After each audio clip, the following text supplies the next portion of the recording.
Good evening to everyone and welcome to my channel, and it's me again, ang inyong chismosong ka-Alda Vlogger. Gusto ko munang magpasalamat sa inyong lahat sa mga walang sawa na tumatangkilik, nanonood, sumusuport at sumusubaybay ng mga content ko here on my YouTube channel. So huwag ninyong babaktawan o lalaktawan tong ating topic for today's video. I'm sure na hindi ninyo pagsisisihan na pinanood nyo ito mula umpisa hanggang hulihan, and syempre wag kayong mag-i-skip ng segment, okay? Buuin at tapusin to, at wag ninyong kalimutan na i-share itong ating video for today. So dumako na tayo sa ating main topic for today's video. Hindi pa siya nanligaw sa lagay na yan, hindi pa siya nanligaw sa lagay na yan, which is referring to Alden, pero nagbigay na siya ng singsing kay May. So ito na guys, watch this. Mamaya ipaliwanag ko sa inyo ng buong buo. So ito na guys, watch this. At kung nakita nyo na ngayong recaps, so once again si Titi o sa mga admins, dumako na tayo sa ating main topic for today's video. Gaya nga ng sinabi ko kanina mga ka-ADN, ito na nga. Ito guys, nagtataka nga rin ako, diba, about pa rin to sa panliligaw issue ni Alden kuno kay Maine, na hindi daw siya nanligaw pero may mga ebidensya tayong ikakalat.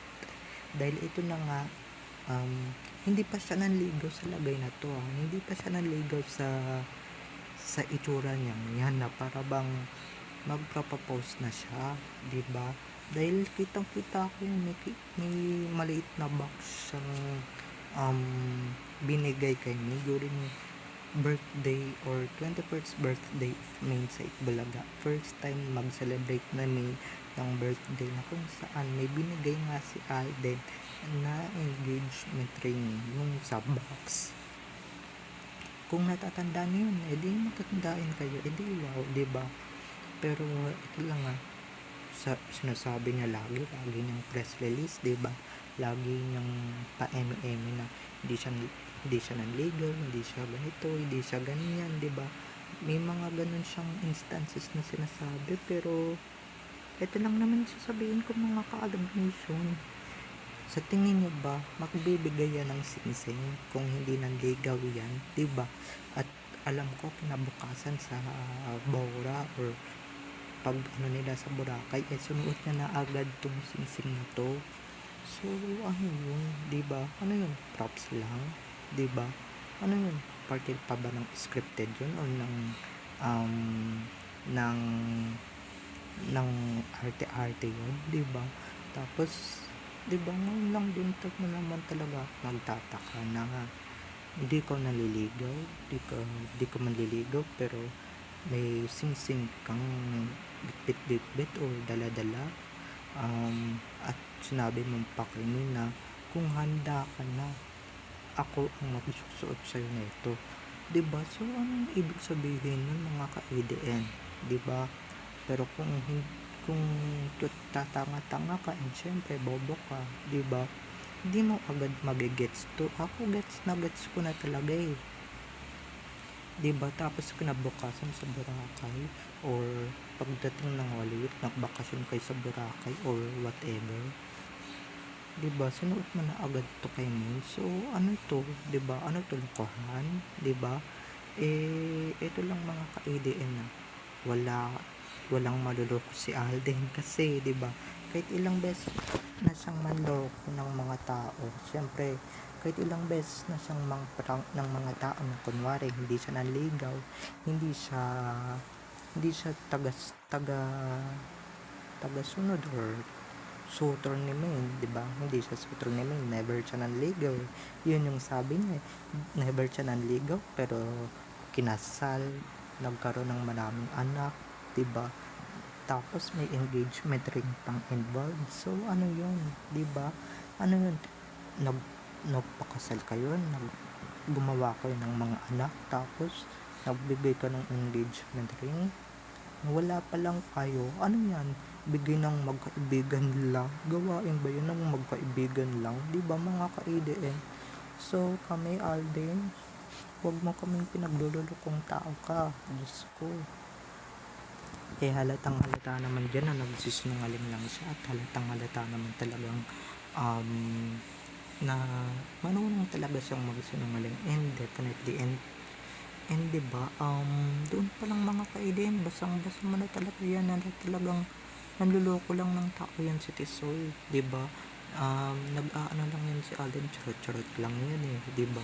Kilala naman natin yan. At saka hello, bago yan mag-propose, ba't siya mag-aarkila or magiging po ng abala sa private party ni May doon sa Bora? Bakit? Diba?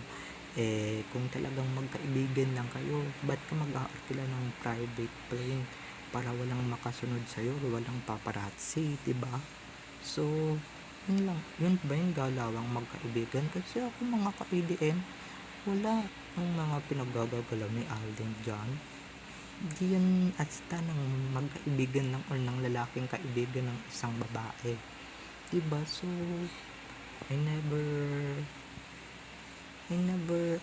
hindi ako nabibili ng drama ni Alden, diba? Yung pag-arte ni Alden na talaga bang kahit nakusayan pa niya sa pag-arte, walang naniwala sa kanya na walang sila, diba? Walang sila, never siya nanligaw, ganyan. Never nanligaw pero maraming anak, never nanligaw pero pinasal, never nanligaw pero nagbigay ng engagement ring, diba? Na paganda ka na ako magsusot sa'yo na ito, tandang-tanda ko yan.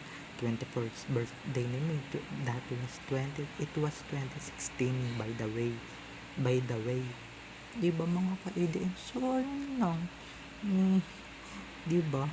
Pero kung nabili kayo ng pagsusus na sorry guys, nababulal ako. Pero kung nabili kayo ng pagsisinungaling ni Alden or ng pagiging liar ni Alden, eh nasa sa inyo yan, diba? Nasa sa inyo yan. Eh, decision niyo yan eh. Kayo yung nagpabili dyan eh, diba? Kayo yung nagpauto dyan ang nagpauto ng bonggang-bongga. At syempre, nagpauto kayo, nagpadala kayo sa skin niya, nagpadala kayo sa pag-arte-arte niya, na so wala daw silang relasyon na menday, diba? Wala daw sila, pero walang sila pero may mga cute at mga bibong bata. Saan galing yun? Ano yun? Nabusog lang si May ng 4 na batang supling or nasunod, nabusog siya kada taon, diba? Ano yan, nabusog kada taon, tapos may malaki bang bukong nalunok si May o malaking kukuha na nalunod si May para sabihin mo super laki ng tiyan niya na umabot na ng 9 months, diba? So tas yung kasal ninyo, ano yun, scripted, diba? Naku Alden, wag mo kaming gagawin talaga, wag mo kaming gawing tanga, diba? Wag mo for short, wag na tayong paikutin sa mga skin niya, diba? Kasi halatang halata naman talaga eh, diba? Yung genuine talagang ngayon na nagsisinungaling ka, diba? Ilabas natin, diba? Ipaalala natin, malala na pala yung amnesia na ito ni Alden eh, diba? Malala na yung pagkalimot ni Alden eh, diba? Malala na siya eh. So, bilang ganti at bilang ka naman talaga, pambansang sinungaling ka na, 'di ba? Kahit pinapasinungalingan mo ng tao ka, eh talagang nandito kami para gumanti at syempre para magising ka na sa katotohanan, 'di ba? Syempre, 'di ba? Nakalimutan mo na eh, di i-refresh natin ulit. I-refresh natin ang bawat sandali ninyo nini. I-refresh natin yung bawat alaala ninyo nini, di ba? So ayun lang mga ka-ADN, okay? So bye-bye na mga ka-ADN. I love you all, have a nice day, keep safe, and God bless everyone. Bye-bye, I love you all, enjoy watching. See you on my next video. Bye-bye everyone.